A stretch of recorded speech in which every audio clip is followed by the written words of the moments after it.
Hey pals! It's gonna be a quick and short one. I got a response on one of my videos recently on how I got my period back from hypothalamic amenorrhea, and I just wanted to come on here and actually give a full response to the question. I did respond to it in the comments, but I realized I didn't really touch that topic, so I just kind of wanted to cover it really quick for you guys. And what the question was regarding how many calories I ate in order to get my period back. And it's actually a very, very valid question, especially because I think a lot of women, when they're trying to get their periods back, that's one of the first things they tell you. The book No Period Now What mentions that you should eat 3,000 calories a day in order to get your period back.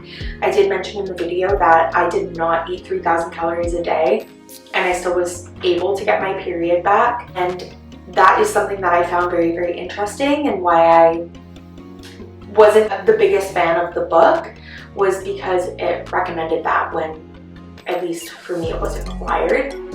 So the quick and simple response to that question is, at least for me, the amount of calories that I ate didn't really matter.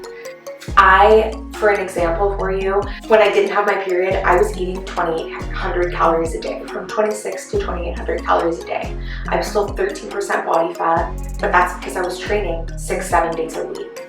So at least for me, in my experience, it wasn't so much about how much I was eating, but it was more about how much I was training, and I was overtraining at that point in my life. So for me, at least, it's a simple explanation for me to look back and realize that I was eating 2,800 calories a day and I still didn't have a period, and at this point I'm eating less and I do have a period. So I am able to give you a ballpark answer on how much I was eating then compared to how much I eat now, but I purposefully did not get into how much I was eating and an exact calorie number in that video, because everybody's body is different. Every woman's body is different, and how many calories you need in a day will totally depend on your personal body and how much you are training and how much your exercise levels are.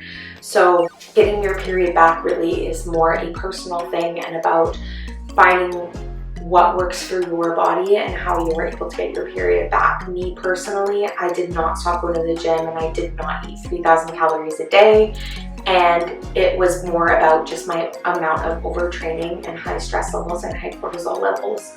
And of course, that's not to say that that's going to work for you, but in my experience, that was what worked for me, was cutting down on my activity levels, and it wasn't really at all about how much I was eating. So that is why I mentioned in that video that you don't have to eat 3,000 calories a day, at least from my experience. It's a personal thing, and how many calories you're going to need in a day are totally different from how many I'm going to eat in a day. So if there's someone out there telling you that you need to eat X amount of calories in a day to get your period back, or to be this weight, or etc., don't listen to them. Because your body is different from everybody else's body. Your body is different from my body. The amount of calories that you need in a day is totally dependent on your body and your activity levels and your height, your weight. There's so many metrics that come into play. So the best advice I can give on how many calories you should be eating in a day is go into Google. You can do a quick Google search, how many calories do I need in a day, and it's going to give you a calculation. There's a mathematical equation that they use in nutrition that's showing your calorie requirement. So best thing I can do is recommend that you're eating your minimum required calories. You're not in a calorie deficit. That is important when you are trying to get your period back, is that you're not in a calorie deficit, because your body is going to need that as fuel in order to get your period back and become a healthy weight again. As I mentioned in the video, you are going to gain a little bit of weight when you're trying to get your period back. That's just inevitable.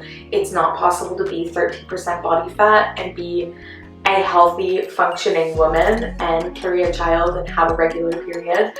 So that is something that is a mental hurdle that you're going to have to go through and experience. But at the same time, you don't have to completely stuff yourself and not train and overeat in order to get your period back. That's also a very unrealistic expectation of getting your period back. Did you see that? Anyways, I think that's my cue. That's basically all I wanted to say today, guys, and I hope that helps. I hope that clears some things up for you regarding how many calories you should be eating when trying to get your period back. If this helps, please like the video, please subscribe, and I'll see you around.